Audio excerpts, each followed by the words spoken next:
อาจารย์พรสวัสดีสบายดียมพ่อยมแม่พี่ๆทุกท่านทุกคนเจริญพรเนาะสวัสดีอีกเท่านึงเมื่อกี้นี่มันพื้นที่เต็มมากยมพ่อยมแม่พื้นที่เต็มอาชิมาถ่ายบรรยากาศให้ทุกคนเบิ่งเนี่ยประเทศยังเนาะอยู่ในวัดเป็นต่อจากเมื่อกี้เนาะเนี่ยน้อยหลายเนาะยมพ่อยมแม่เนี่ยน้อยเนาะนิดหน่อยจะมาได้ทางไหนมาเรียนหนังสือเนาะหนังสือบรรยากาศ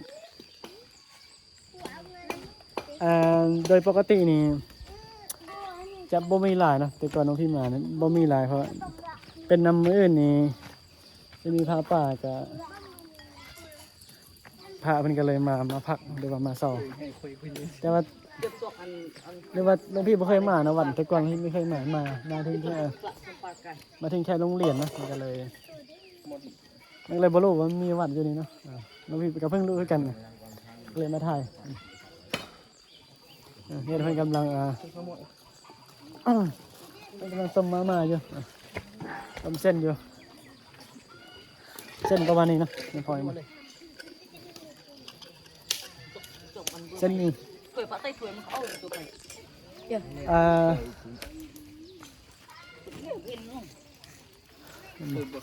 เจอหน่อย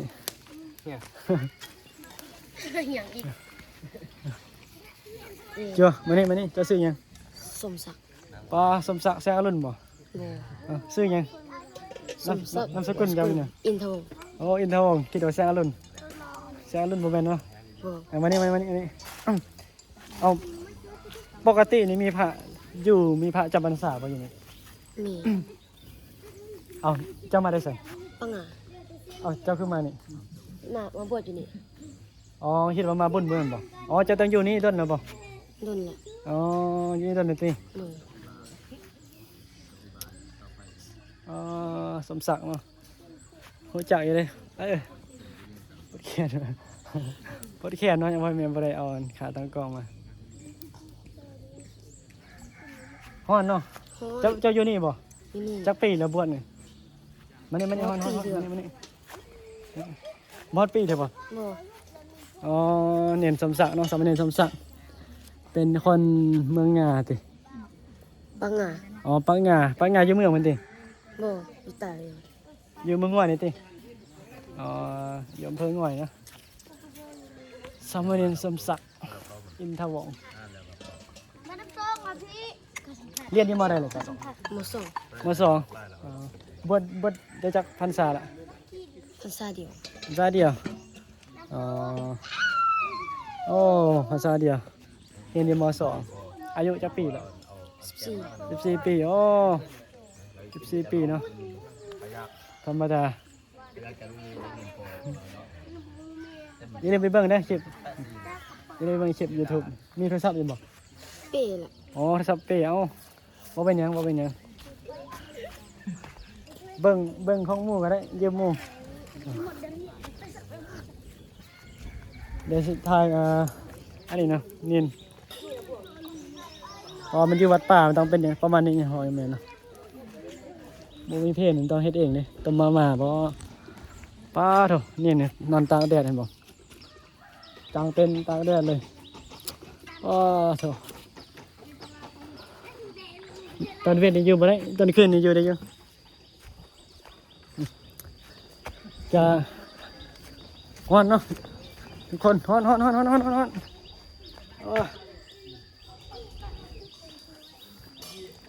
อุโบสถของวัดมันเป็นวัดป่านะมันมี2วัดหมู่บ้าน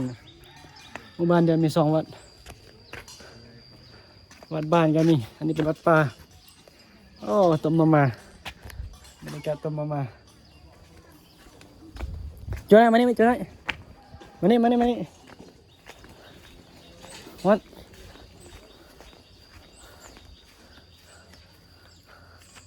มันบ่มานี่สัมภาษณ์นิดหน่อยให้มันบ่ทมจะซื้อยังซื้อใส่ขนาดโอ้สามเณรใส่จักปีละใส่12 ปีขนาด 12 ปีแล้ว โดย เอาบวชจักปีแล้วนี่ อันบอดปี บวชพันปีที่เฮียนนี่บ่ได้ล่ะใส่ มหนึ่ง มหนึ่ง โดย อ๋อมหนึ่งเฮียนอยู่นี่แม่นบ่ โดยขนม อ๋อ เรียนส่ง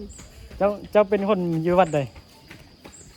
วัดหัดซา วัดท่าซะ โดย อ๋อแสดงว่าเวลามีเฮียนนี่มาอยู่นี่แม่นบ่ แมน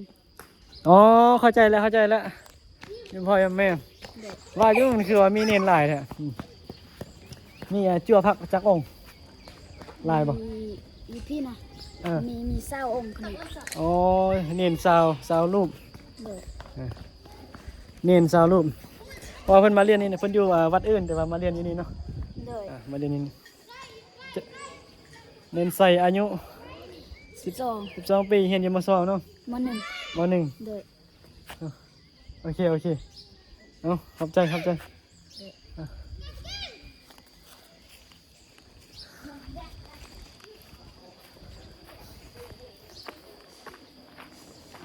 อันนี้ก็เป็น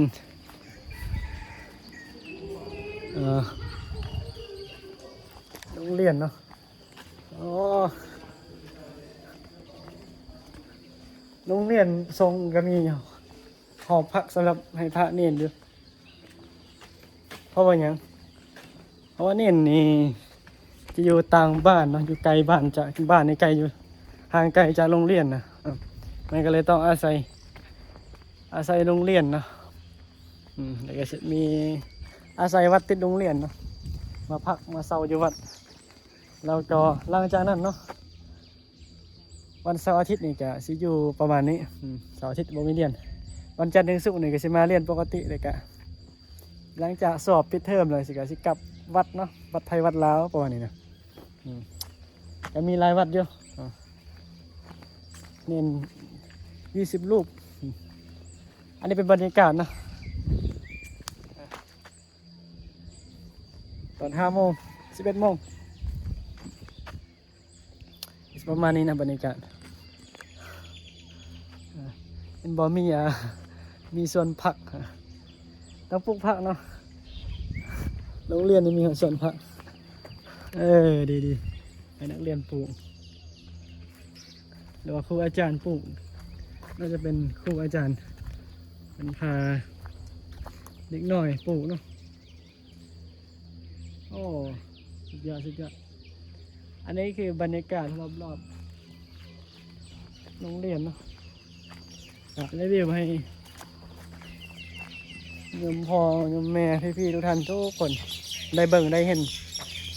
วิถีชีวิตนำกันเนาะของพระบ้านนอกบ้านนาโรงเรียนสงฆ์อยู่บ้านนอกแต่ที่ขออำลาปิดคลิปไว้เพียงเท่านี้เนาะเจอกันคลิปต่อไปเด้อโยมพ่อโยมแม่ฝากเบิ่งแล้วก็ฝากกดติดตามให้เนี่ยเด้อขอบคุณสวัสดี